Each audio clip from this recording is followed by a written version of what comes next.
Сегодня я покажу, как играть вдвоем в Minecraft Pocket Edition. Заходим в настройки. Потом заходим в Wi-Fi и видите подключение. Вы должны сказать своему другу, кто играет в Minecraft. Вот все, что вы сейчас видите. Он подключился уже. Заходите в Minecraft PM.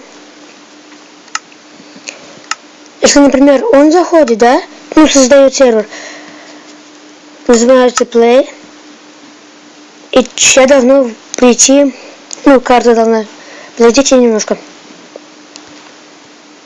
Вот, видите, Снейк. Мой друг появился. Заходим.